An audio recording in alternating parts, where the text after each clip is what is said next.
संत रामपाल जी महाराज एक ऐसे महान संत जिन्होंने अपनी सतभक्ति, तत्व ज्ञान, करुणा और सेवा के बल पर समाज में नई मिसाल कायम की है।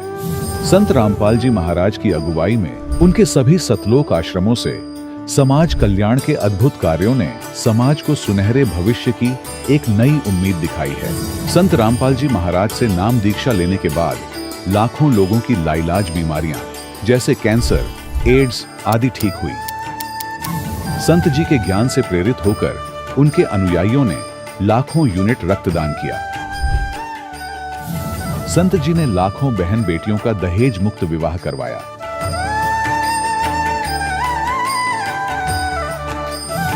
संत जी ने लाखों लोगों का नशा छुड़वाया, करोड़ों उजड़े परिवार बसे। संत जी के आश्रमों में समागम के दौरान निःशुल्क नेत्र चिकित्सा, दंत चिकित्सा प्रदान की जाती है। संत रामपाल जी महाराज द्वारा समय समय पर पर्यावरण संरक्षण के उद्देश्य से बड़े स्तर पर वृक्षारोपण किया जाता है। संत जी ने जरूरतमंदों को तत्काल राहत पहुंचाने के लिए एम्बुलेंस सेवा शुरू की। संत जी अपने अनुयायियों को देहदान के लिए प्रेरित करते हैं, जिससे मानवता की सेवा और चिकित्सा क्षेत्र में सुधार हो सके। संत रामपाल जी महाराज के सभी आश्रमों में हर रोज निःशुल्क भंडारा आयोजित किया जाता है, जहां हर वर्ग, हर जाति और हर धर्म के लोग एक साथ बैठकर भोजन करते हैं।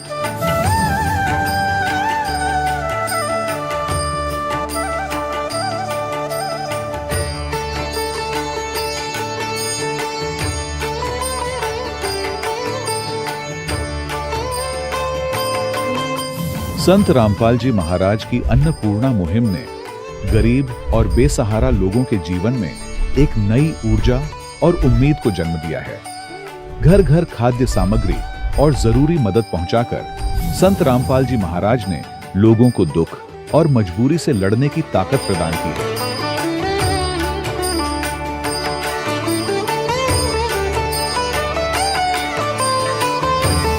संत रामपाल जी महाराज द्वारा गरीब लोगों के लिए घर बनवाने का अद्भुत कार्य एक ऐसी मिसाल कायम कर रहा है जो सदियों सदियों संत जी की उदारता और दया भावना के तौर पर जाना जाएगा।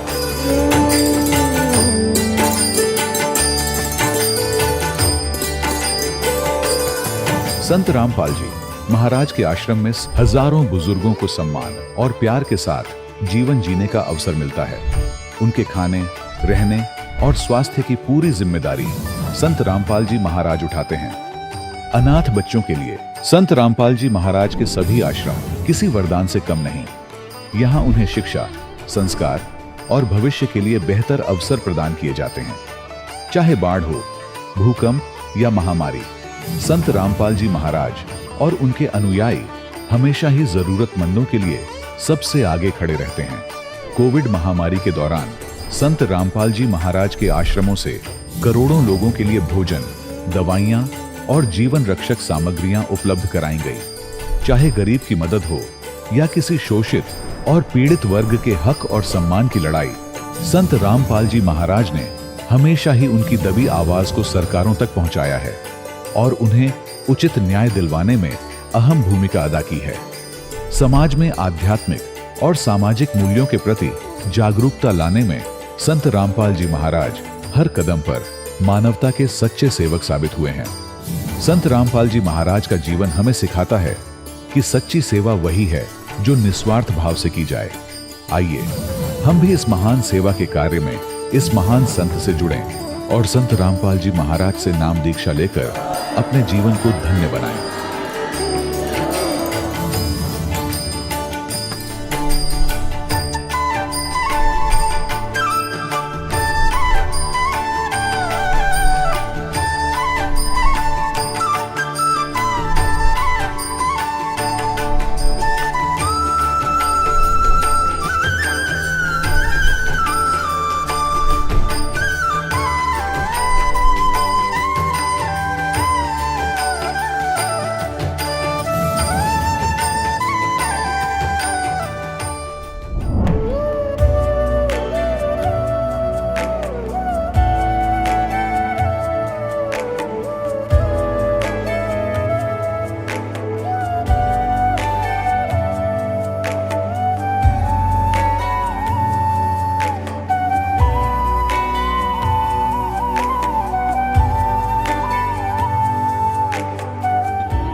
परमात्मा को पाने तथा उसका वास्तविक लाभ प्राप्त करने के लिए पवित्र बाइबल में प्रमाण है कि प्रभु ने मनुष्य को अपना ही स्वरूप बनाया।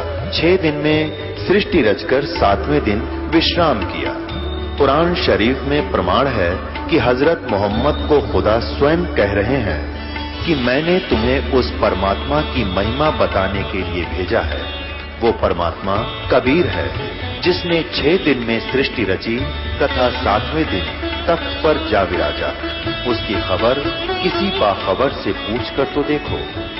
कृपया अवश्य सुनिए जगत गुरु तत्वदर्शी संत रामपाल जी महाराज के अमृत वचन। सत साहिब दर्शकों, जब कोई व्यक्ति अपने धर्म में प्रचलित हर प्रकार की भक्ति साधना अपनाने के बाद भी आर्थिक तंगी, मानसिक तनाव और शारीरिक कष्टों से मुक्त न हो पाए, तो उसके मन में यह प्रश्न उठना स्वाभाविक है कि क्या जो साधना वह कर रहा है वह वास्तव में शास्त्रों के अनुसार है भी या नहीं। दर्शकों, कुछ ऐसी ही मार्मिक कहानी है पटियाला, पंजाब की रहने वाली ज्योति जी की। ज्योति जी ने अपने जीवन में दुखों से छुटकारा पाने के लिए हर संभव रास्ता अपनाया। मंदिर, गुरुद्वारे, सब जगह माथा टेका, व्रत उपवास किए, पूजा पाठ किया, इस आशा में कि शायद कहीं से तो उनके जीवन के कष्ट समाप्त हों। लेकिन अफसोस दर्शकों, इतनी कोशिशों के बावजूद न तो उनकी आर्थिक समस्याएं कम हुई, न मन को शांति मिली और न ही शारीरिक पीड़ाएं खत्म हो सकीं। हर जगह से उन्हें निराशा ही हाथ लगी और उनका विश्वास भीतर ही भीतर टूटने लगा। लेकिन दर्शकों, आज ज्योति जी का कहना है कि उनका जीवन उस दिन पूरी तरह बदल गया जब इन्होंने संत रामपाल जी महाराज से नाम दीक्षा ग्रहण की। दर्शकों, आखिर ऐसा क्या है संत रामपाल जी महाराज द्वारा दी जा रही भक्ति साधना में जो ज्योति जी जैसे लाखों श्रद्धालु अन्य धर्म गुरुओं की शरण छोड़कर संत रामपाल जी महाराज की शरण में आ रहे हैं? आखिर इसके पीछे की सच्चाई क्या है? आइए दर्शकों, सुनते हैं ज्योति जी की कहानी, उन्हीं की जुबानी। बहन जी नमस्कार। सत साहब जी। क्या नाम है जी आपका? ज्योति। कहाँ से आए हैं आप? पटियाला से। संत रामपाल जी महाराज से कब जुड़े आप? हमने 11 अप्रैल 2010 में ली हमने। संत रामपाल जी महाराज की शरण में आने से पहले आप क्या भक्ति साधनाएं करते थे? मैं 18 साल से ब्रह्मा कुमारी के आश्रम में जाती थी और उससे पहले बचपन से ही मैं देवी देवताओं की पूजा करना, वैभव लक्ष्मी का व्रत करना, ये सब करती थी। जो हमारे घर के बड़े करते थे, पीरों पे चद्दर चढ़ाना, मतलब सब कुछ करते थे हम। आपने 18 साल तक ब्रह्मा कुमारी पंथ में साधना की है। वहाँ की भक्ति साधना के बारे में बताइए और बताइए कि आपको वहाँ पर साधना करने से क्या क्या लाभ मिला। देखो, हमें तो यही नहीं पता था कि भक्ति करने से लाभ भी मिलता है, हानि भी होती है। बस भक्ति करनी है तो करनी है, कुछ इतना खास वो नहीं था। संत रामपाल जी महाराज की शरण में कैसे आना हुआ? हमारे एक पड़ोसी हैं, वो एक बार जा रहे थे कहीं, तो ट्रेन में उनको एक पुस्तक मिली ज्ञान गंगा। तो वो खुद तो पढ़ी नहीं उन्होंने और हमारे भगत जी को आके दे गए। कहते हैं कि तुम फ्री बैठे रहते हो और ये पुस्तक पढ़ लो, तुम तेनू पढ़न का बहुत शौक हैगा। इन्होंने पुस्तक पढ़ी और ये तो गुमसुम रहने लगे। पढ़ते रहे 1 महीना 1.5 महीना। मैं कहा पता नहीं इनको क्या हो गया, इतना गुमसुम रहते हैं। मैंने ना वो ज्ञान गंगा उठा के छुपानी शुरू कर दी भाई घर में। मैंने कहा ये रहेगी नहीं, ये रहेगी तो फिर मैं नहीं रहूँगी यहाँ पे। तो इन्होंने फिर लड़ाई करनी, तो दे रही है कि नहीं दे रही, रात के 3-3 बजे तक बैठ के ज्ञान गंगा पढ़नी है। तो मैं बड़ी परेशान थी। मैंने घर की हर कोने में छुपा ली वो ज्ञान गंगा, और लेकिन इन्होंने पढ़नी नहीं छोड़ी। फिर मेरा ना पार्लर है, तो मेरे पार्लर पे जो लड़कियां लगी हुई हैं, एक दिन ये उनको ना ज्ञान समझा रहे हैं। तो मैं ऐसे डस्टिंग कर रही थी, काम कर रही थी, जैसे मेरे को नहीं कुछ बता रहे थे, बस ये उनको समझा रहे थे। तो मैंने सुना कि भाई ऐसे देवी देवताओं की पूजा नहीं करनी चाहिए। एक लड़की थी, वो माता को बहुत मांगती थी, तो उसको हमेशा समझाते थे कि तुम मत करा कर, तेरी साधना गलत है भाई, कुछ लाभ नहीं होने वाला, तू हमारे गुरु मतलब जो ये पुस्तक पढ़, तेरे को कुछ मिलेगा। तो वो कहते हैं भैया तुसी अपने कोल ही रखो, मैं नहीं रखनी है, मैं नहीं पढ़नी है पुस्तक। मैं जब ये ना पढ़ा, मैं ऐसे पीछे मुड़ी। मैंने कहा ये भाई इतने साल में ब्रह्मा कुमारी के आश्रम में जाती थी, शिव बाबा को मानती थी, नहाते समय, दुख सुख में, हर समय शिव बाबा मेरे मुंह से निकलता था। तो भाई आप तो 1 महीना हो गया ये पुस्तक पढ़ रहे हो और अभी भी चुपचाप बैठे हो। कहते यही कारण है कि मैं गुमसुम रहता था। मैंने कहा अच्छा। फिर उन्होंने समझाया, मैंने पूरा ज्ञान भी नहीं समझा इनसे। और क्या कहते हैं, मैंने कहा तुम चलो, मेरा कोई एड्रेस वगैरह कहीं से मिल सकता है? कहते हैं कि भाई इस पुस्तक में सब कुछ लिखा हुआ है। इन्होंने शाम को कोई 3-3:30 बजे का टाइम था जब इन्होंने ज्ञान बताया, और मैं रात को इनकी जान खा गई कि आप चलो चलो भाई मैं आपके साथ हूँ। तो इन्होंने कहा ठीक है। कहते हैं मेरे पास पैसे नहीं है। मैंने कहा मेरे पास है, ₹750 हैं मेरे पास, हम चलते हैं। हमने खाना वाना बनाया और अपने घर को लॉक करा, जल्दी हम पहुंच गए। और वहाँ पे जाके फिर उन्होंने हमें एक वो फॉर्म दिया कि भाई पहले आप ये नियमों को पढ़ो, ऐसे नहीं कि भाई तुम नाम ले लिया और चले गए, ऐसे नहीं मिलता नाम। पहले इनको फॉलो करने की तुम में हिम्मत है तो तुम नाम मिलेगा, नहीं तो नहीं मिलेगा। फिर हमें 1 घंटा दिया कि तुम सोच विचार कर लो। फिर हम लोग बैठ गए, फिर ये पढ़ेंगे, कहते हैं देख इसमें करवा चौथ का व्रत नहीं है। मैं कहा देखो इसमें लिखा है दारू नहीं पीनी, इसमें लिखा है तीर्थ स्थान पे नहीं जाना। मतलब हमने 1 घंटे में ना तर्क वितर्क किया। आखिर में डिसीजन यही हुआ कि भाई मैं कुछ भी ऐसा नहीं करूंगा, दारू वारू नहीं पीऊंगा। मैं कहा मेरे को कौन सा व्रत करने से क्या मिल रहा है, भूखे रहना पड़ता है, मैं भी नहीं रखूंगी व्रत। तो जी हमने फिर नाम ले लिया और नाम लेते ही जो हमारे साथ हुआ वो मैं बयान भी नहीं कर पाऊंगी। आप भी थक जाओगे माइक पकड़ पकड़ के, मेरा इतना दिल भरता है। देखिए, आपने संत रामपाल जी महाराज से नाम दीक्षा ली है, आपने कुछ नियम पढ़े, जो नियम आपने पढ़े उनमें आपने देखा कि तीर्थ व्रत नहीं करना चाहिए। आपने क्या सोचा? क्या उनमें ऐसी कोई चीज भी लिखी थी कि क्यों नहीं करना चाहिए? आपने एक बार भी जानने की कोशिश नहीं की आखिर ये चीजें मना क्यों की गई हैं? ये सब गलत थी और हमें पता नहीं था कि हम अब तक यही करते आ रहे हैं, हमारे बड़े बुजुर्ग भी यही करते आ रहे हैं और हम भी यही कर रहे हैं। तो मुझे लगा कि नहीं, ये सही नहीं है, ये बिल्कुल ठीक नहीं है। जो भी इसमें लिखा है कि तीर्थों पे जाना करना, क्या मिलता है जाने से? आते हुए रास्ते में किसी का एक्सीडेंट हो जाओ, क्या कर लोगे तुम? और अब हमारे ही मतलब कुछ पड़ोस में है, एक सरदार फैमिली है, तो अब उनका एक बेटा हैगा, उसको पहले किडनी खराब हो गई थी। तो फिर वो तो बेचारे इतने लंगर चलाते हैं, इतनी छबील चलाते हैं। अब पता चला कि उनके लड़के को कैंसर हो गया। बताओ फिर क्या फायदा लंगर का, क्या फायदा ये छबील लगाने का? इतने तुम पाठ कराते हो, जब उसका कोई तुम्हारे को फायदा नहीं हो रहा। मेरे हिसाब में तो ये भक्ति नहीं, आपको क्या लगता है इतना सारा दान करने के बाद भी, भंडारा करने के बाद भी आखिर लाभ क्यों नहीं मिलता? तो हमारी साधना गलत थी, हमें अब पता चला। पहले तो भेड़ चाल में जैसे जो करते हैं मनमाना आचरण, चलो जी यहाँ पे पीर पे चद्दर चढ़ाओ, यहाँ व्रत रखो करो, यहाँ जल चढ़ाओ, धागा बांधो, इन सब में कुछ नहीं है। आपको क्या लाभ मिला संत रामपाल जी महाराज से नाम दीक्षा लेने के बाद? तो जिस दिन से नाम लिया मुझे आज तक लाभ ही लाभ मिल रहा है। क्या आपके पति पहले नशा करते थे संत रामपाल जी महाराज से नाम दीक्षा लेने से पहले? नशा करते थे जी, वो ड्रिंक करते हैं। अब तो परमात्मा का नशा करते हैं, भक्ति का नशा करते हैं वो। सबसे पहले लाभ तो ये हुआ कि भाई मेरे को 4-5 साल मेरे मुंह पे पैरालिसिस हो गया था। दिल्ली में डॉक्टर्स को दिखाए, पटियाला में दिखाए, एक फिजियोथेरेपी को दिखाए, न्यूरो का डॉक्टर उसको दिखाए, कहीं से कोई आराम नहीं आया। आखिर में मैं हार ही गई थी। मेरे को ब्रश करती थी इधर कुछ नहीं फील होता था, कंघी करती थी सिर में भी सुन्न रहता था, मतलब इतना पोर्शन मेरा सुन्न, पता नहीं क्यों छोटा होता जाता रहा मुंह। ये तो सारे कहते पैरालिसिस है, सारे टेस्ट कराए, कुछ किसी को समझ नहीं आया। आपके पास रिपोर्ट्स हैं वो पैरालिसिस की? हैं, इस वक्त नहीं है मेरे पास, इस वक्त नहीं है, पता नहीं कहाँ होगी। मैं तो ध्यान भी नहीं रखा उस चीज़ का इतना। लेकिन जब मैं इस ज्ञान में आई तो फिर मेरे को किसी ने कहा कि भी तुम अफीम खा लो, मतलब पहले तो मैंने वो भी खा ली, मुझे उससे भी आराम नहीं आया। नाम लेने के बाद मैंने अफीम खाई है, मुझे पता ही नहीं था कि भाई इतना ये भी नशा हो गया या कुछ है। मैं तो एज ए दवाई खाई है उसको। तो फिर क्या कहते हैं अपना, मेरे को ना वहाँ पे आश्रम पे गई, ऐसे हम भक्तनियाँ बात कर रहे थे कि बिना, मैंने कहा मेरे मुँह पे ना पैरालिसिस का अटैक हुआ है, वो ठीक नहीं हो रहा। कहते हैं आप ना गुरुजी से प्रार्थना लगा दो। अब हमें तो प्रार्थना लगानी भी नहीं आती थी। संत रामपाल जी से अभी हमें 1 महीना हुआ था, हम पहली हाजिरी लगाने गए थे, तो हमें तो प्रार्थना लगानी भी नहीं आती थी। हमें तो सीधा गुरुजी से ही कह दिया। मैंने कहा गुरुजी भाई मेरे ना मुंह पे सुन्न रहता है और मैं बहुत परेशान हूँ। तो गुरुजी कहते हैं बेटी तेरा नाम खंडित हो गया, अफीम खाई थी ना। बताओ उनको कैसे पता चल गया? कहते हैं मैं अफीम खाई थी ना, तुम्हारा नाम खंडित हो गया। गुरुजी ने कहा, तो गुरुजी ने कहा, संत रामपाल जी ने कहा कि जाओ तुम अपना नाम शुद्ध कराओ। मैं रोती रोती गई, मैं कहा हाय मेरा नाम खंडित हो गया, तो मतलब मेरे भगत जी को तो पहले सतनाम मिल जाएगा और मेरे फिर लेट हो जाऊंगी। मैं रोती रोती गई, फिर मुझे उन्होंने कहा कि भाई ऐसा कुछ नहीं होता, आप नाम शुद्ध करा लो, ठीक हो जाएगा। वो दिन गया, ये दिन आया, 6 साल हो गए, मुझे तो याद ही नहीं कि इस साइड था कि इस साइड था, मुझे ये भी याद नहीं। मैं बिल्कुल ठीक हूँ, स्वस्थ हूँ। लोग कहते हैं कि तू मोटी है, थायराइड चेक करा ले। क्यों चेक करा लूँ? हमारे गुरुजी तो किसी को छींक भी नहीं आने देते, मैं तो नहीं कराती थायराइड चेक। संत रामपाल जी महाराज से नाम दीक्षा लेने के बाद आपको क्या लाभ मिले?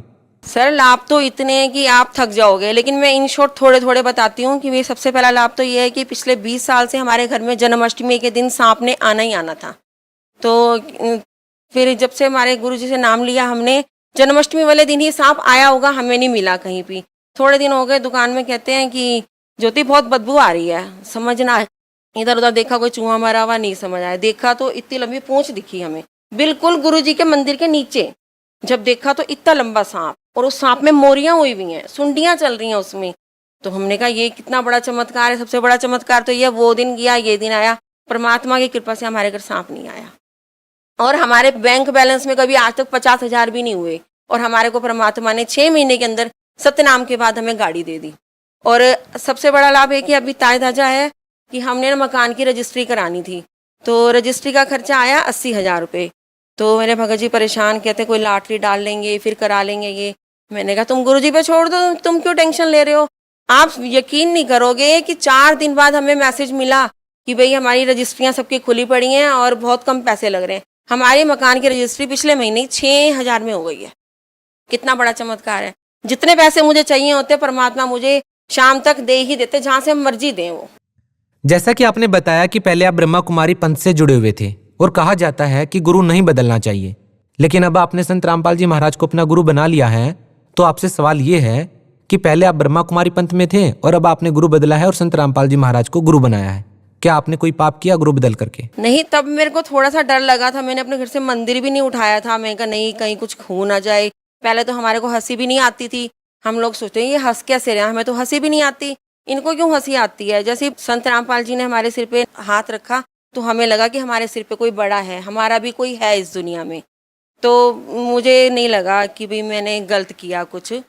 भाई डॉक्टर से एक डॉक्टर से आराम नहीं मिलेगा, दूसरे डॉक्टर के पास जाएंगे। अब मंदिर में जाते थे, पीरों पे भी जाते थे, ब्रह्मा कुमारी के यहाँ भी जाते थे, वो भी तो इतने बीमार रहते हैं। अगर वो खुद का ही नहीं कर सकते तो हमारा कहाँ से करेंगे। अभी हमारे इधर पटियाला की आएंगी निर्मल बहन जी, तो उनको पिछले कहीं मतलब 5-6 साल पहले उनको कैंसर हो गया था और वो कैंसर से मरी हैं। तो वो तो देखो कोऑर्डिनेटर टाइप ही हो गए, अपना आश्रम चला रहे हैं, तो वो क्यों बीमार हैं। अगर उनको ही शिव बाबा ठीक नहीं कर सकता तो हमें कहाँ से ठीक करेगा। देखिए, संत रामपाल जी महाराज के बारे में ये भी कहा जाता है कि वो अन्य धर्म गुरुओं की निंदा करते हैं। वो अपना ज्ञान कम बताते हैं और अन्य धर्म गुरुओं की निंदा ज्यादा करते हैं। क्या इसको निंदा कहना उचित है? क्या कहना चाहेंगे आप? नहीं, वो निंदा नहीं करते, वो सही ज्ञान बताते हैं कि भाई ऐसे नहीं ऐसे करने। हमें देवी देवताओं की भी साधना करवाते हैं, वो सब कुछ करवाते हैं, लेकिन सही तरीके से करवाते हैं। पहले हम अपने मर्जी से जब जो दिल करता कर लेते थे। आपको संत रामपाल जी महाराज के प्रवचनों में या उनके ज्ञान में ऐसी कौन सी बातें सुनने को मिली जिसने आपको सबसे ज्यादा प्रभावित किया? परमात्मा की यही बात मुझे सबसे अच्छी लगती है कि भाई जिस समय हमें जो चीज़ चाहिए होती है मैं उसी वक्त दे देता है। तो अभी मैंने तो इतना ज्ञान सुना भी नहीं है, मेरे को तो पता नहीं क्यों ऊपर से ही परमात्मा ने शक्ति दे दी। भगत समाज से क्या प्रार्थना करना चाहेंगे, क्या संदेश देना चाहेंगे? मैं तो भगत समाज से यही कहती हूँ कि जो ये हम ये सीरियल वगैरह देखते रहते हैं, इन चीज़ों को छोड़ दो। घूमते फिरते हैं, आउटिंग पे जाते हैं, क्या पता आउटिंग पे जाके हम वापस आए ना आए, ये सब चीज़ें छोड़ दो। अगर तुम्हें पता चला है कि जैसे हमने कहा कि भाई आप चैनल पे सत्संग आ रहा है और तुम देख भी रहे हो और उसके बाद तुम्हारे मन में आए कि भाई हाँ यार कुछ तो है, लेकिन फिर जैसे ही हमारा सत्संग खत्म हुआ, चलो भाई वो स्टार प्लस लगा लो, सीरियल देखो अपने, लेकिन सीरियल में खो जाओगे, फिर ये ज्ञान इधर उधर हो जाएगा। इसलिए तुम सोचो समझो और ये नंबर नोट करो जो चैनल पे सत्संग में इस समय नंबर नीचे आ रहे हैं, नीचे देखो 1 मिनट, इस नंबर को नोट करो और नोट करके फिर आपको वो बताएंगे, गाइड करेंगे कहाँ से तुम्हें नाम लेना चाहिए। 1 मिनट भी गवाना, समझो 1 जन्म गवा दिया, 1 मिनट भी नहीं गवाना है। बहुत बहुत धन्यवाद। सत साहिब। दर्शकों, अभी आपने सुने संत रामपाल जी महाराज से दीक्षा प्राप्त करके सुखी हुए भक्त के अनुभव।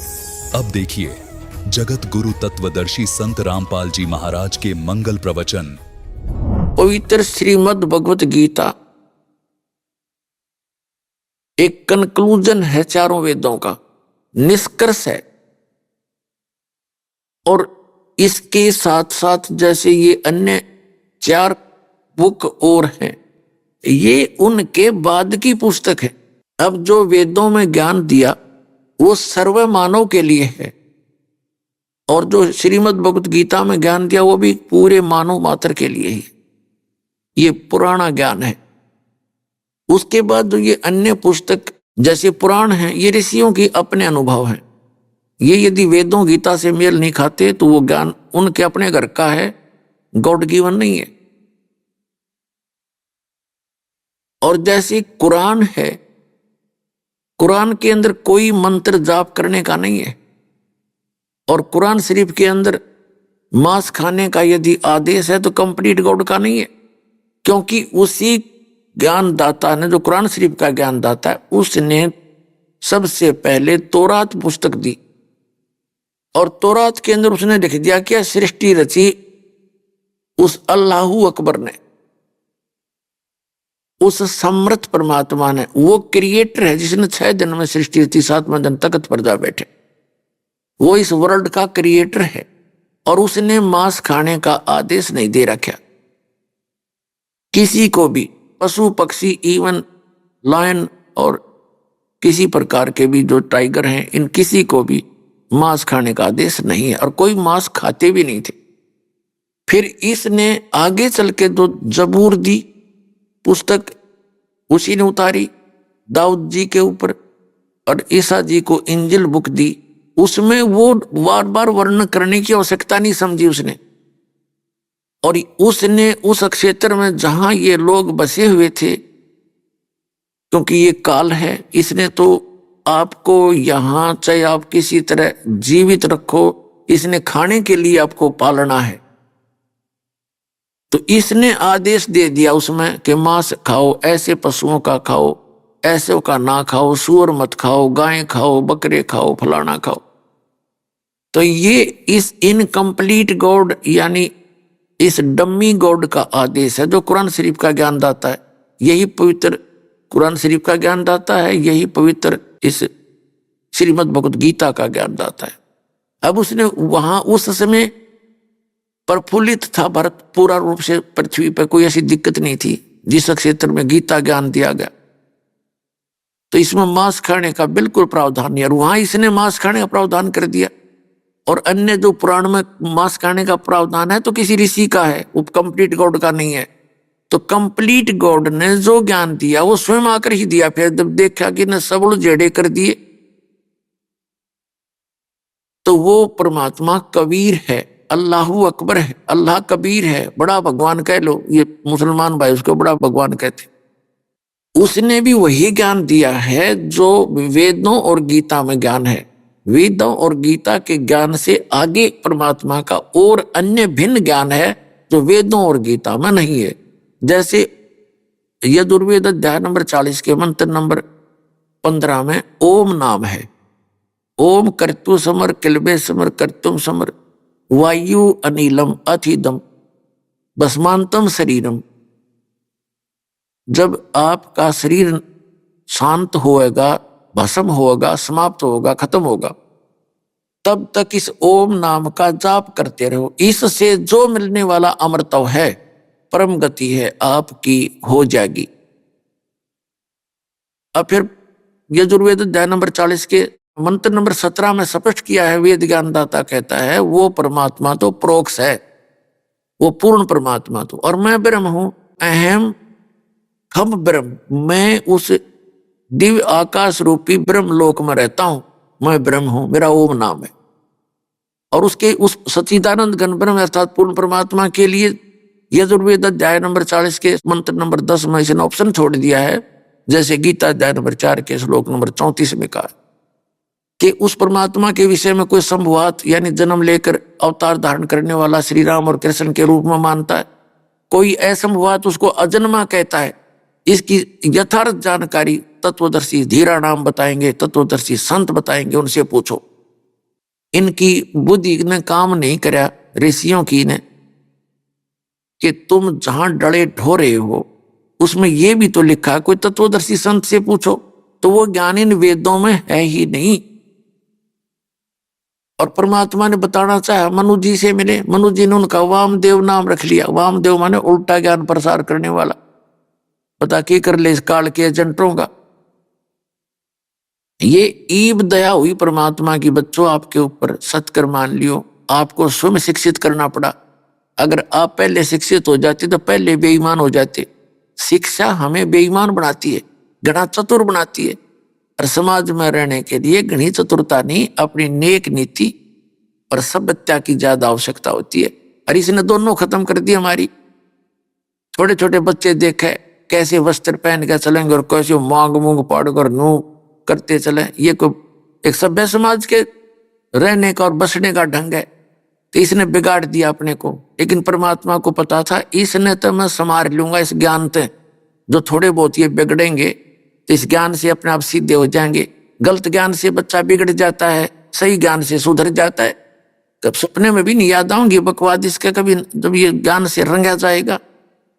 तो इसलिए परमात्मा ने यह शिक्षा आपको देनी पड़ी। इसने बहुत गणा बखेड़ा तो कर दिया हमारे जी ने, कितना समाज बिगड़ दिया, कितना देख लो लाज शर्म रही नहीं, छोटे बड़े की रही नहीं, बकवाद चलती है। ये मोबाइल परमात्मा ने बनवाया आपके लिए, इंडिया टीवी आपके लिए बनवाए ताकि आप भक्ति करा करोगे। अब तो बकवाद कर रहे हो, फिर इनके अंदर केवल परमात्मा की चर्चा चला करेगी, नहीं तो ये टीवी फूट जाएंगे अपने आप ही, इनमें आग लगनी शुरू हो जाएगी।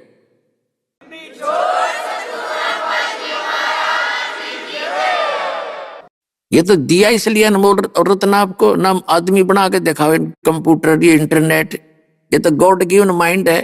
और ये फूले पड़े साइंटिस्ट, यार गड्ढे थे साइंटिस्ट, 4 युग हो गए एक रेड में, एक रेडू ढंका नहीं बना सके, 6 खच्चर जोड़ कर एक रेडू इस रत्न के सीटें अंडा करते थे, कहाँ थे इनके पास वो। अब दास का जन्म हुआ किसान परिवार के अंदर, फसल को निकालने के लिए एक छड़ा लाया करते, छड़ा यानी एक झाड़ काट के, और उसने उस घेर के वो सारा फसल गेहूं की पकी हुई, और उसको ऊपर बैलों कर उसने अंडाए जाते छड़े ने, हर वो एक महीने में जाकर सूत में आता, वो 100 मन गेहूं मुश्किल थे। अरे 100 मन गेहूं काटते कट कट कट कट दे घंटे के अंदर।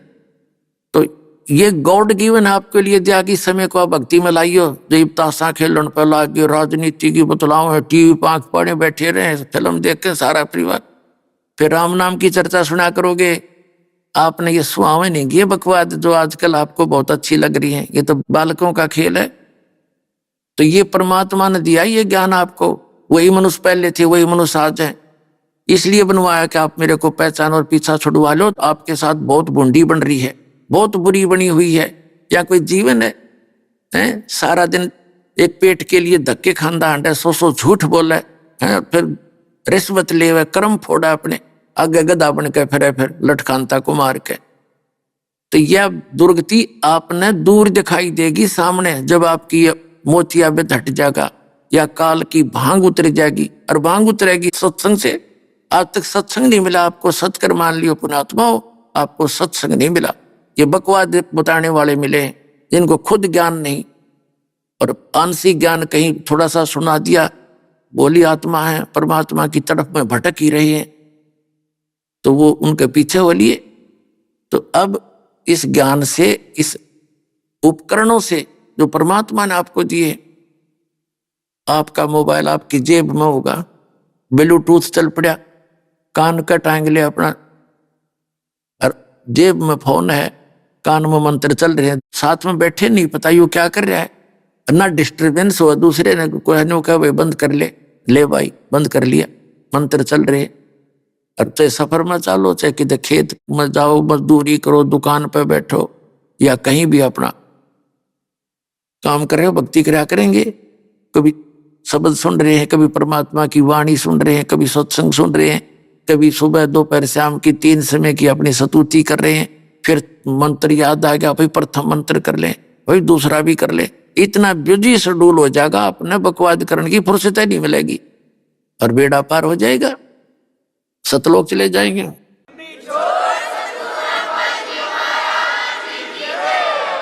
तो जो प्रसंग चल रहा था पुण्यात्माओं के, गुरु गोविंद दोनों खड़े किसके लागू पाए, बलिहारी गुरु अपना जिन गोविंद दियो मिलाए। परमात्मा बताते हैं कि एक सतगुरु आए दया करी। आदरणीय गरीबदास साहिब जी को परमात्मा मिले थे गांव छोडानी, जिला झज्जर, हरियाणा में। खेतों में गऊ चरा रहे थे, 10 वर्ष के बालक थे, और आदरणीय गरीबदास साहिब जी, उनका मूल गांव करोथा, जिला रोहतक, जहां अपना आश्रम है, जो वहां के मूल निवासी थे। और छुडानी गांव है जिला झज्जर के अंदर, वहां आदरणीय गरीबदास साहिब जी के नानका थे, यानी मामा थे वहां, उनकी मम्मी थी वहां की माँ, उनकी माता जी गांव छुडानी की थी, और उनकी माता जी का नाम रानी देवी था। भगतमती रानी का कोई भाई नहीं था, इसलिए गरीबदास साहिब जी के पूज्य पिताजी श्री बलराम जी धनखड़ गोत्र के थे, जाट थे, वो किसान।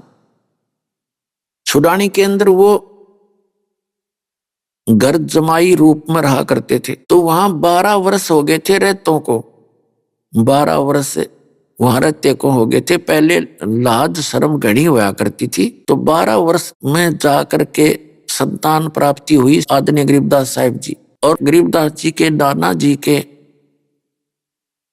1400 एकड़ लगभग जमीन थी, 1400 एकड़ यानी 2500 बीघा, बड़ा बीघा होता था वो, जो वर्तमान के 2.25 बीघों का, 2.5-3 बीघों का 1 बीघा होता था। तो इतनी जमीन थी, वर्षा हो जाती कुछ बोई जाती, बाकी वैसे खाली रखा करते, पशुपालन ज्यादा करते थे।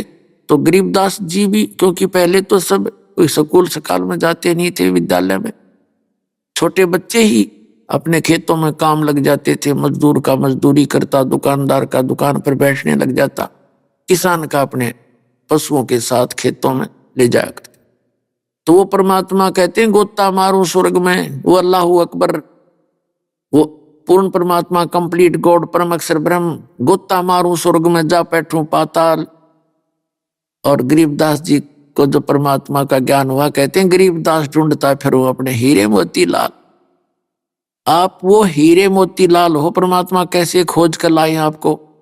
किसी के पास अपने दूसरे बच्चों के द्वारा पुस्तक बंटवाई है, कहीं पर सीडी भिजवाई है, कहीं पर वैसे कोई टीवी के माध्यम से ज्ञान भिजवाया है, तो आप उसके लाल हो। ये गुत्ते मर मर के आपको निकाल निकाल कर ला रहा है संसार रूपी इस सागर से।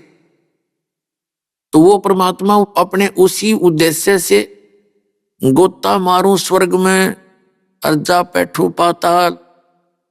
गरीबदास जी के उनकी वर्णन करें भगवान की महिमा की, कबीर साहब यूं कहते हैं कि गरीबदास ढूंढता फिर वो अपने हीरे मोती लाल। तो वहां पहुंच गए छुडानी में। ये मार्च, अभी फागुन आएगा ना, फागुन उतरते की द्वादशी यानी फाल्गुन सुदी द्वादशी को दिन में 10 बजे सी, पहले तो और ज्यादा गर्म दिन हो जाते थे दिन के, वहां बालू रेत ज्यादा होता था, तो गर्मी सी हो जाती है। बच्चे सभी पाली, बड़े छोटे जितने 10-15 पाली थे, वो एक जंडी का पेड़ होता था उधर, पीपल पेपड़ नहीं होते थे, जैसे डिजर्ट था, ज्यादा मरुस्थल टाइप था। एक जंडी के पेड़ के नीचे बैठ के अपना रोटी खा ली, भोजन खा रहे थे। तभी परमात्मा सतलोक से आकर उतरे, थोड़ी सी दूरी पे किसी को दिखाई दिए नहीं, वहां से पैदल आते दिखे जैसे साधु संत फकीर एक जिंदा महात्मा के रूप में। तो वहां आकर के उन बच्चों से राम राम करी, बच्चों ने देखा। और बड़े बड़े भी पाली थे, बड़े उम्र के, 40 के, 45 के, 50 के, 20 के। सबसे छोटी उम्र के गरीबदास जी थे, 10 वर्ष के। उन्होंने सबने मिलकर कहा महाराज जी भोजन पा लो, भंडारा खाओ। परमात्मा ने कहा भोजन तो मैं खा आया हूं भाई अपने गांव से। उन्होंने पूछा आपका गांव कौन सा है? कि सतलोक। अब उन्हें क्या पता, पालियों ने सतलोक होगा, कोई गांव होगा भाई। कि बाबा जी भोजन ना खाते तो दूध तो पीना पड़ेगा, दूध बिना पिए तो हम जान नहीं थे अपने पास से, क्योंकि हमें पाप लगेगा, साधु संत बगैर कुछ खाए पिए जाओगा। तो परमात्मा ने कहा कि भी ऐसा कर, अगर दूध पिलाना चाहते हो तो कंवारी गाय का दूध पिया करूं मैं, कंवारी गाय का। वो पाली जो बड़ी उम्र के थे वो कहने लगे बाबा जी तेरी दूध पीने की नीयत को ना बकवाद करे तू, आप तो मजाक करते हो हमारे साथ, कंवारी गाय दूध देती है। परमात्मा ने कहा देख लो भाई, दूध पिलाना तो पिलाओ, और कुंवारी भी गाय दूध दे देती है, ऐसी क्या बात है। उनकी वार्ता हो रही थी, तभी गरीबदास जी उठे। 10 वर्ष के बालक, जैसे बालक का स्वभाव प्रारंभ से ही अच्छा होता है ऐसे बच्चे का। एक गाय थी जो कुंवारी गाय थी, बच्चिया उसकी लाडली सी, उनकी रस्सी बांध रखी थी गले में, उसकी पकड़ कर रस्सी और गले से वहां ले आया। वह गाय उसके साथ साथ वो लेती थी, इतनी उसका लगाव था उनमें। अल्लाह के खड़ी कर दी परमात्मा के सामने। अब देखो महाराज जी इसका बच्चा था नहीं, छोटे छोटे थन है, उसका हाथ मारे थना के नीचे गरीबदास जी। गऊ बहुत शरीफ होती है, बहुत सी गौ। देखो इसका दूध तो है, देगी कैसे? तब परमात्मा ने कहा कोई एक पात्र है, कोई मटका कलश छोटा कहाँ जी है, साफ करके रखा हुआ, वो कहते हैं इसके नीचे लगाओ। गरीबदास जी नीचे लगा लिया। कबीर साहब खड़े हुए और थपकी मारी, गाय को आशीर्वाद दे दिया कमर पे। वो बछिया के लंबे लंबे सुतन हो गए और वो छोटा सा कलश जो 5-7 किलो का था वो भर गया। तो गरीबदास जी ने लाकर परमात्मा को दे दिया। परमात्मा ने आधा पिया, कुछ पिया थोड़ा बहुत उसमें से, और फिर कहा ले भाई बच्चों दूध पी लो, ये अमृत है, इस तुम्हारे लोग का नहीं है, मेरे गांव से आया ये दूध। तो उन बड़े जो पाली थे उन्हें सोचा इस बाबा जी में तो कोई जादू जंत्र जानता है, इसने कुंवारी गाय का दूध निकाल दिया, ये तो पाप का दूध है, हम ना पीवे। वह तो उठ के चले गए। वो दूसरे कहने लगे ना बेरा तू किस जाति का है और तेरा झूठा हम नहीं पीवे। वो तो उठकर चले गए। गरीबदास जी बैठे रह गए। अगला महाराज मुझे दो, और ला के मुंह जितना पीना था वो पी लिया, बाकी रख दिया। तब परमात्मा ने उसको समझाया बेटा भक्ति करते हो तुम? अकां जी करते हैं, हमारे गांव में, हमारे यहाँ दूसरे गांव के अंदर एक शिव जी का मंदिर है, वहां माथा टेक आते हैं, वहां मेले भरते हैं और वो राम कृष्ण की भक्ति करते हैं, राम राम कृष्ण कृष्ण। परमात्मा ने फिर सारा ज्ञान बताया बेटा, और यहाँ जो है ये भक्ति कुछ ना है, जो भक्ति तुम कर रहे हो इसमें तो 84 लाख योनियों में जाना पड़ता है। क्या बताते हैं? सुखदेव ने 84 भुगती बना पजावे खरवो, और तेरी क्या बुनियाद पुरानी तू पेंडा पंथ पकड़वो। परमात्मा ने कहा सुखदेव ऋषि जैसे महापुरुष ने जिसने खूब डटकर भक्ति की, वो भी 84 लाख योनियों में गधे की योनि तक को प्राप्त हुआ। और तेरी क्या बुनियाद प्राणी तू पेंडा पंथ पकड़वो, तो वो मार्ग पकड़ जो सत मार्ग है, आदि सनातन मार्ग है, जो शाश्वत स्थान पर ले जाने वाली सत भक्ति है। अब गरीबदास जी ने कहा कि और भी कोई भक्ति है, इस भक्ति से ऐसे ऐसे दुर्गति होती है, तो वो कौन सी भक्ति है, कौन भगवान है इनसे ऊपर? तो परमात्मा उनकी आए तो उसी उद्देश्य से थे। वो उन बच्चे की प्रबल इच्छा देखकर उनकी आत्मा को साथ लिया, शरीर वहीं छोड़ दिया, बच्चा बैठा है ऐसे, और आत्मा को ले गए ऊपर। वहां दिखा सबसे पहले धर्मराज के दरबार में लेकर गए परमात्मा उस प्यारी आत्मा गरीबदास साहिब जी को। जब धर्मराज के दरबार में न्यायाधीश, चीफ जस्टिस ऑफ दिस ब्रह्मांड, इस ब्रह्मांड का जो न्यायाधीश है, मुख्य न्यायाधीश, उसके दरबार में गए, और जो ही परमात्मा वहां प्रवेश हुए, उनके चेहरे की तरफ देखकर धर्मराज ने कुर्सी छोड़ दी, सिंहासन छोड़ दिया, और नीचे खड़ा होकर करबद्ध खड़ा हो गया।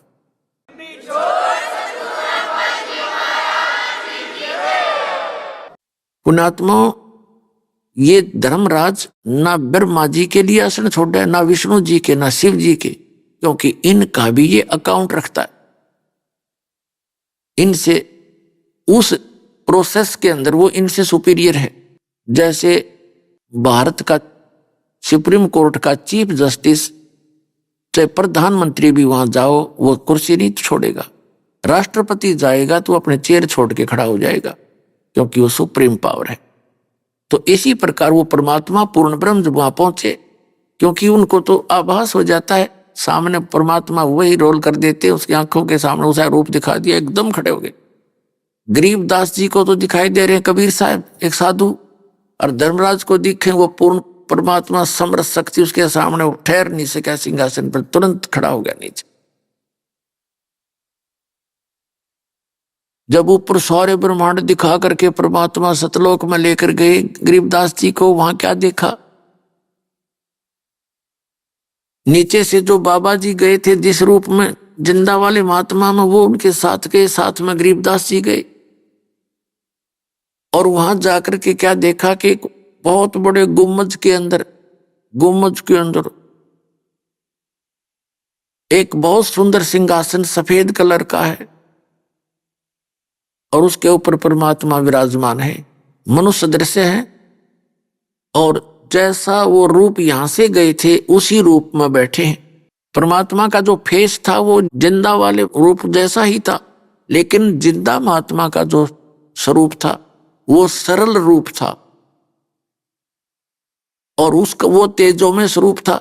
एक रोमकूप में करोड़ सूर्य मिला दे करोड़ चंद्रमा, इतनी रोशनी थी उस परम पिता की, एक रोमकूप की, तो सारी बॉडी की कितनी होगी। तो जिंदा महात्मा के रूप में जो नीचे से गए थे उन्होंने वहां एक चंवर रखा था, चंवर उठाया, जैसे ये सफेद सफेद बालों का श्रद्धा से करते हैं अपने गुरु जी के ऊपर। तो ऐसे चंवर करने लगे जिंदा महात्मा वाले रूप में वो कबीर जी। तो गरीबदास जी ने सोचा भी इस परमात्मा तो ये है जो सिंहासन पे बैठा, बाबा जी तो इसका नौकर, इनका चेला चाला होगा, कोई चेला होगा, यहाँ सेवक है। इतना सोच ही रहे थे, इतने में वो तेजो में शरीर खड़ा हुआ, सिंहासन छोड़ दिया और प्रार्थना की कि भगवान बैठो। अब जिंदा महात्मा के रूप में जो नीचे से गए थे वो बैठ गए सिंहासन पर जच के, और वो तेजो में शरीर खड़ा हो उठा के चंवर लेकर के उस मालिक पर नीचे से गए थे जिंदा महात्मा, सिंहासन पर बैठे, ओवरऑल कंट्रोलर के क्रिएटर के सिंहासन पर बैठे हैं और वो तेजो में शरीर उन पर चंवर कर रहा है जैसे सेवादार किया करते हैं। अब गरीबदास जी बालक कभी यूं देखा, कभी उसकी तरफ देखा, ये क्या हो गया। इतने वो तेजो में शरीर उस जिंदा महात्मा वाले शरीर में समा गया और वो तेजो में रूप हो गया, वो फिर एज इट इज। और अकेले वो पूर्ण परमात्मा के सिंहासन पर कबीर परमात्मा काशी वाले धानक वहां विराजमान थे।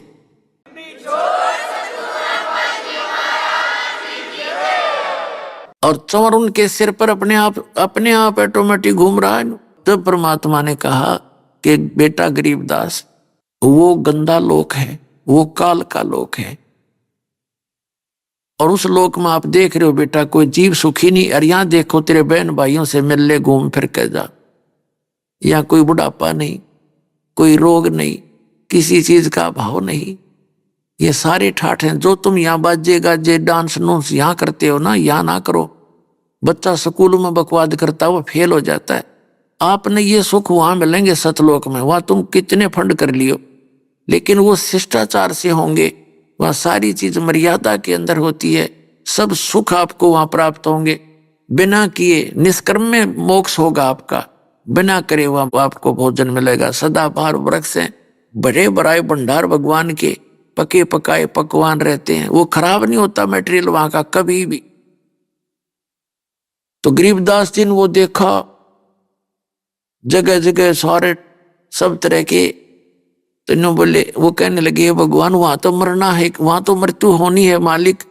आज मैं 10 वर्ष का हूं, 40-60 वर्ष पाछे फिर मृत्यु होगी, वहां तो अपनी कोई वस्तु है ही नहीं, मुझे यहीं रख लो दाता, नीचे ना भेजो। बालक था, रोने लग गया। तब परमात्मा बोले बेटा ऐसे नहीं बनेगी बात। जब तुम यहां से गए थे भक्ति थी आपके अंदर, लेकिन अब आपका वो भक्ति धन कति खत्म हो गया, और मैं ऐसा मंत्र दूंगा आपको, उस मंत्र का जाप करना। आप थोड़े ही मंत्र भी डेली कर लोगे तो भी आपको बहुत ज्यादा भक्ति धन संग्रहित हो जाएगा तेरा। और बेटा नीचे जा और सबको बता। आपने आंखों देख लिया, सभी को काल भगवान ने ये नकली संत पंथ बना के और ये धर्मों में बांट के सबको सीमित बुद्धि का कर दिया। और बेटा तू जा और ज्ञान दे, सबको समझा। उन्होंने फिर बताया कि मैंने ही अब्राहिम सुल्तान अदम को ज्ञान दिया था, उसको नरक से निकाला था, वहां राजा बना बैठा था, काल ने सबकी अक्ल मार रखी है। थोड़े से चोचले दिखा देता, ये बेटा तेरी है, कार तेरी है, कोठी तेरी, हर 1 मिनट में मृत्यु हो जा। अन्नों का दर्द पागल, ये तो मेरी थी और तू बन गदाई में। तो वो राज पाकर फुल्ला फिरा था, उसको छुटवाया बेटा। पता नहीं कितने कारण बनाए उस जीव को बचाने के लिए। और पुण्यात्मा आप तो माया मांगण आओ, और परमात्मा ने अब्राहिम सुल्तान अदम राजा का राज छुटवाना पड़ा उस नरक से निकालने के लिए। भक्ति तो भाई भक्ति के ढंग से होया करे, बकवादों से भक्ति नहीं होगी। फिर कहा कि नानक जी को मैं लाया वहां से निकाल कर बेई नदी से। नानक जी जो थे यही राजा जनक थे सतयुग के अंदर, यही राजा जनक थे द्वापर के अंदर। इन्होंने मेरी बात नहीं मानी, मैं इनसे मिलता रहा, लेकिन ये सुखी थे, इन्होंने अपने हिसाब से साधना करते रहे। अब फिर वो बन गया नानक जी। पहले तो वो राजा थे, राजा होते हुए उनके खूब नौकर थे, और स्वयं फिर नौकर लग गया सुल्तानपुर में एक नवाब के यहाँ पर। तो परमात्मा कहते हैं तुम्हारे साथ ये ऐसे धोखा करता है। हीरे थे, हीरे तो सोना हो गए, सोने तो फिर तो मोती, मोती से बन गए रांग। अरे यू धार लिया सांगड़, राजा बने बैठा, सारे कर्म बिगाड़ देता। तो फिर कहा कि मैं 120 वर्ष तक काशी में भी रहा और वहां मैंने ज्ञान प्रचार किया। रामानंद जी को मैंने गुरु बनाया, लेकिन वो मर्यादा बनाए रखने के लिए, और फिर उनको भी यहाँ लाया था। तब रामानंद जी की बुद्धि सेट हुई थी ना। तो ब्राह्मण कुल में पैदा हो करके उसने तो अपने कर्म फोड़ लिए थे, कति किसी की नहीं मानना था, विद्वान पाक रहा था।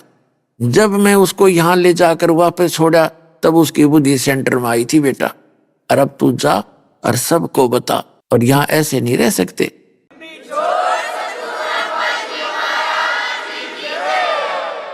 उसी दौरान क्या हुआ, ऊपर जो परमात्मा उनको ले गए थे प्यारी आत्मा गरीबदास साहिब जी को, पीछे से पालियों ने देखा कि बाबा जी तो चला गया और उसको बुलाओ गरीबदास को। गरीबू का आकरण गांवों में थोड़ा सा नाम को बिगाड़ के अच्छा मानते हैं। गरीब नाम था, गरीबू नाम कहने लग गए। गरीबू ने खोजो लड़की का लड़का कहाँ है और उसको खड़ा करो। उसका नंबर आ गया गौओं को संभालने का, वह नंबर ला कर पाड़ी 1 घंटा 13, 2 घंटा 13। उसका नंबर आया कि 5-6 घंटों के बाद उसको कई बुलाने के लिए आवाज लगाई, रे गरीबू आजा तेरा नंबर आ गया, अपना गौओं को घेर, खड़ा हो जा इनके आगे, चरा इनको। अब बिल्कुल निकट जा लिया तब भी ना बोले वो, क्योंकि वो तो आत्मा जारी ऊपर खोखा रखा था। अब उस साथी ना आकर के उसको पकड़ के ला, भगत जी खड़ा हो ले, चल तेरा नंबर आ गया। वो गिर गए। गिरते तो वहां उन्होंने देखा इसमें सांस नहीं तो मर गया। सारे पाली इकट्ठे हो गए, 2-3 गांव में भागे आए, लड़की का लड़का मर गया। इस संदेश को सुनते ही, इस दुख भरी खबर को सुनते ही दोनों माता पिता बेहोश हो गए, क्यों 12 वर्ष में संतान प्राप्त हुई थी। अभी आपने सुने संत रामपाल जी महाराज के मंगल प्रवचन। आइए अब सुनते हैं संत रामपाल जी महाराज से नाम दीक्षा लेकर सतभक्ति करके अद्भुत लाभ प्राप्त करने वाले अनुयायी के विचार। दर्शकों, मनुष्य को अपने जीवन में भक्ति साधना करते हुए भी सुख, शांति और घर में बरकत की कमी महसूस होती है। कुछ ऐसी ही कहानी है उत्तर प्रदेश के गोरखपुर में रहने वाले राजू दास जी की। राजू जी ने निरंकारी पंथ में 25 वर्षों तक भक्ति साधना की, लेकिन इसके बावजूद भी इन्हें अपनी शारीरिक परेशानियों से मुक्ति नहीं मिली और नशे की लत ने भी इन्हें घेर लिया। इनका पूरा परिवार भी मानसिक रूप से अस्वस्थ हो गया।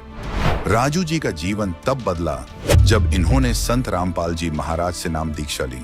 आखिर संत रामपाल जी महाराज से नाम दीक्षा लेने के बाद इनकी जिंदगी कैसे बदली, आइए जानते हैं राजू जी की कहानी उन्हीं की जुबानी। नमस्कार सर। सत्सय भगत जी। सर क्या नाम है आपका? राजू दास नाम है जी। सर कहाँ से हैं आप? मैं जिला गोरखपुर से हूँ, उत्तर प्रदेश से। सर संत रामपाल जी महाराज से नाम दीक्षा आपने कब ली? संत रामपाल जी महाराज जी से नाम दीक्षा मैंने 19 मार्च 2018 को लिया है। सर संत रामपाल जी महाराज से नाम दीक्षा लेने से पहले आप क्या भक्ति साधनाएं करते थे? संत रामपाल जी महाराज के चरणों में आने से पहले मैं निरंकारी मिशन में था। 25 साल मैं निरंकारी मिशन में सत्संग करता था। वहाँ पे 2012 में मेरे को सेवा करते करते एक पदवी मिल गई, तो वहाँ पे मैं गद्दी पे बैठ के और सेवा करने लगा।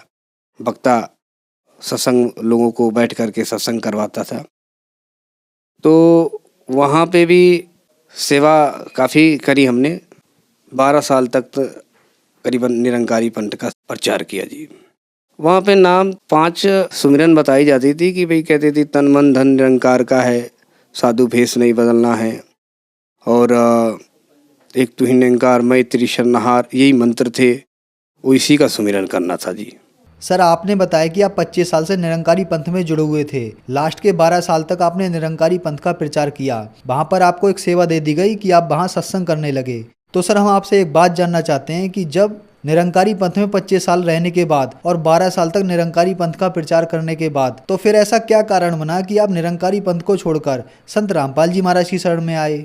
ऐसा है जी कि जब मैं निरंकारी मिशन में 25 साल जब सेवा करता था तो करते करते मेरे को फिर 2012 में एक प्रचारक का सेवा दे दी गई और वहाँ पे मुझे सत्संग करवाने का एक सेवा दे दी गई, जिससे मैं सेवा करने लगा। और सेवा करते करते मुझे उल्टा परेशानी होने लगी, कभी शरीर में खुजली, कभी खांसी। इसी बीच हमारी एक बहन थी, वो भी पागल हो गई और फिर यही बीमारी हमारे घर को भी लग गया। और फिर खाने पीने की भी परेशानी हो गई, कमाई में बरकत होना भी बंद हो गया और मैं काफ़ी परेशान रहने लगा। कोई लाभ नहीं मिलता था, दिक्कतें और बढ़ती चली गई। वक्ता होने के नाते भी मैं काफ़ी परेशान रहता था। सेवा भी करता था, गद्दी पे बैठ के वक्ता भी करता था, लेकिन उसके बाद भी मैं बहुत परेशान था। उसके बीच हमारे माता पिता और भाई हम बहुत परेशान हो गए।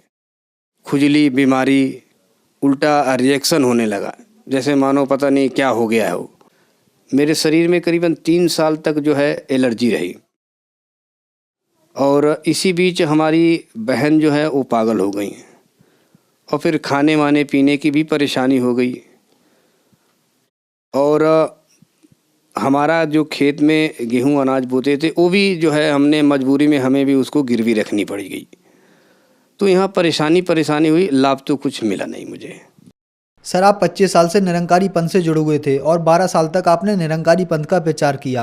आप खुद वक्ता थे, सत्संग करते थे, आप लोगों को समझाते थे, लेकिन आप खुद परेशान थे। आपको और आपके माता पिता को भयंकर एलर्जी की बीमारी हो गई। आपने इलाज कराया लेकिन नहीं ठीक हुई। फिर आपकी बहन पागल हो गई, आपके ऊपर दुखों का पहाड़ टूट गया। तो फिर संत रामपाल जी महाराज के बारे में जानकारी आपको कहाँ से मिली? संत रामपाल जी महाराज के बारे में जानकारी हमारे एक भगत हैं, साले साहब हैं, उन्होंने बताया कि भाई जो आप भक्ति कर रहे हो उसमें कोई लाभ नहीं है, कोई फ़ायदा नहीं है, आप मेरे साथ चलो मोनिका। तो हमने पहले उनको 1-2 बारी मना किया कि नहीं जी कोई बात नहीं, हम कहाँ जाएंगे, हम कहीं नहीं जाते हैं, हमारे लिए निरंकारी पंथ ही सब कुछ है, यहीं है सब कुछ। तो बोले नहीं, एक बार आप चल के देख लीजिए, आपको जाने में क्या दिक्कत है। तो उन्होंने 1-2 बारी कही तो मैंने कहा भाई चलो। तब मैं फिर मोनिका सतलोक आश्रम में पहुंचा। वहाँ पे हमने गुरु संत रामपाल जी महाराज जी के प्रवचन सुने, सत्संग सुने, तो मैं हक्का बक्का रह गया जी। और फिर वहाँ पे मेरे को रहा नहीं गया कि ये हुआ कि अब हमारे को यहाँ पे मंत्र जो मिलना चाहिए वो हमें चाहिए, हमें इच्छुक हो गए जानने के लिए। उसके बाद मैंने मोनिका आश्रम में जाके संत रामपाल जी महाराज से दीक्षा ली। सर हम आपसे पूछना चाहेंगे कि 25 साल से आप निरंकारी पंथ में साधना कर रहे थे और 12 साल तक आप वक्ता भी रहे और फिर आप संत रामपाल जी महाराज की शरण में आए, तो इन दोनों की भक्ति में आपको क्या अंतर देखा? इन दोनों जानी के भक्ति में बहुत ज़मीन आसमान का फ़र्क हुआ। पहली बात तो जो मेरी बेचैनी थी, जो परेशानी थी, वो एकदम शांत हो गई। और सबसे बढ़ के ये खुशी मिली कि मुझे असली भक्ति, असली ज्ञान यहाँ मिला संत रामपाल जी महाराज जी के आश्रम में। तो फिर इनके ज्ञान में अंतर ये हो गया, एक तो जो ज्ञान देते थे संत रामपाल जी महाराज, उसमें ये था प्रमाणित ज्ञान, वेद शास्त्र गीता ये सब चीज़ों में दिखाई गई थी। और जो हमारी निरंकारी में जो था उस टाइम, उसमें कोई प्रमाणित नहीं था, ऐसे आम टाइप का जो है दे दिए कि भाई आप सुमिरन करो तू ही निरंकार मैं त्रिशरणा, इस टाइप का। तो उस ज्ञान से और इस ज्ञान से ज़मीन आसमान का फ़र्क हो गया जी। और फिर प्रमाणित हर चीज़ों में, शास्त्र में, कुरान में और बाइबल में और फिर गीता भगवत में, ये सब चीज़ें जब प्रमाणित संत रामपाल जी महाराज दिखाए तो मैं फिर ये ज्ञान सुन कर के हक्का बक्का रह गया कि असली भक्ति, असली मंत्र तो यहाँ है और असली लाभ यहाँ है। सर आपने बताया कि आपने 25 साल तक निरंकारी पंथ में साधना की, लेकिन आपको कोई लाभ नहीं मिला। आपकी आर्थिक स्थिति बहुत ज़्यादा खराब हो गई। फिर आप संत रामपाल जी महाराज की शरण में आए। तो क्या संत रामपाल जी महाराज से नाम दीक्षा लेने के बाद आपको कोई लाभ भी मिले? संत रामपाल जी महाराज के चरणों में आने से, दीक्षा लेने से बहुत लाभ हुआ। लाभ की तो कोई गिनती नहीं है। वहाँ पे निरंकारी मिशन में जब मैं सेवा कर रहा था तो उसमें मेरे कोई लाभ नहीं मिली, बल्कि मेरे शरीर में पूरी एलर्जी हो गई। और जब मैंने संत रामपाल जी महाराज के आश्रम में नाम दीक्षा लिया तो 1 हफ्ते के बाद पूरे शरीर की जो एलर्जी थी ठीक हो गई, बिना किसी दवाई के। फिर उसके बाद जो मेरा वो खेत था गिरवी रखी, वो फिर 1 महीने के अंदर अंदर वो भी छूट गया। और फिर जो काम धाम हमारे बंद हो गए थे वो भी चालू हो गए, संत रामपाल जी महाराज के चरणों में आने से, शिक्षा दीक्षा लेने से। और उसके बाद जो है, जो हमारी सिस्टर थी वो जो पागल हो गई थी, उनको भी हमने नाम दीक्षा लिया। पहले तो वो नाम दीक्षा ले नहीं रही थी, बड़ी मुश्किल से उनको हमने राजी करे, भाई मानो जाओ। तो उसके बाद हमने अपनी बहन को भी संत रामपाल जी महाराज जी से दीक्षा दिलवाई, तो उनको भी ये राहत प्राप्त हुई, वो भी ठीक है। अभी हमारे जो बहन थे उनका आपने सुना, मेरा सुना, यही सिस्टम, यही परेशानी माता जी को भी हो गया था हमारे, और हमारे भाई को भी हो गया था। और प्लस पॉइंट घर में भी बहुत तरीके से झगड़े होते थे, परेशानी होती थी, वो भी सब ठीक हो गई, उनकी भी एलर्जी ठीक हो गई। और संत रामपाल जी महाराज के चरणों में आने से, इनसे दीक्षा लेने से हमारे घर की सारी परेशानी, सारी बीमारी ठीक हो गई, बिना किसी पैसे के। सर संत रामपाल जी महाराज से नाम दीक्षा लेने से पहले क्या आप कोई नशा भी करते थे? संत रामपाल जी महाराज के दीक्षा लेने से पहले मैं काफ़ी नशा करता था। मेरी 4-4, 5-5 डिब्बी सिगरेट हो जाती थी, और बीड़ियाँ भी हो जाती थी। तम्बाकू भी बहुत खाया करता था, 3-3, 4-4 पैकेट एक दिन में खा जाता था। दारू भी बहुत पीता था, और अन्य नॉन वेज वगैरह भी खाता था। सर आपने बताया कि आप शराब पीते थे, सिगरेट पीते थे और मांस भी खाते थे। तो क्या संत रामपाल जी महाराज से नाम दीक्षा लेने के बाद आपकी ये बुराइयां छूट गईं? सदगुरु रामपाल जी महाराज के चरणों में दीक्षा लेने से संत रामपाल जी महाराज की ऐसी दया हुई कि सारी बीमारी और सारी नशा छूट गई भगत जी। सर संत रामपाल जी महाराज से नाम दीक्षा लेने के बाद आपको लाभ ही लाभ प्राप्त हुए। आपका घर संत रामपाल जी महाराज ने खुशियों से भर दिया। तो जो श्रद्धालु आज आपको देख रहे हैं, खास करके निरंकारी पंथ वाले, उनके लिए आप क्या कहना चाहेंगे? मैं उनके लिए तो यही कहना चाहूँगा कि भाई, मनुष्य जीवन है बड़ा दुर्लभ, मिले न बारंबार।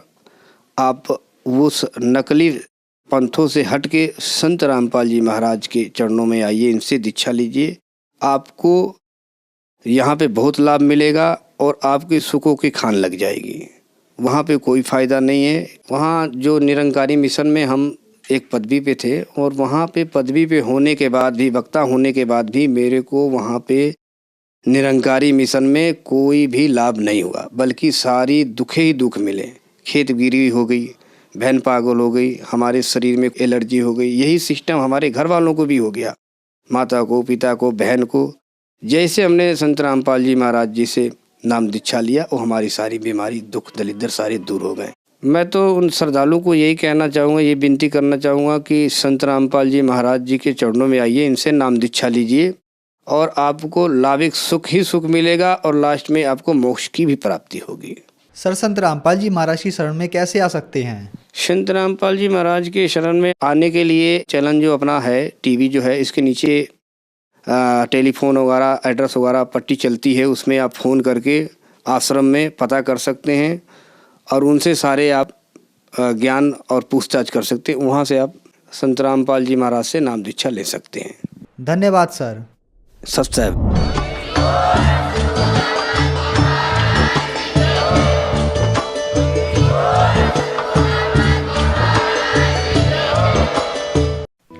आप सुन रहे थे जगत गुरु तत्वदर्शी संत रामपाल जी महाराज के मंगल प्रवचन। अधिक जानकारी के लिए संपर्क करें।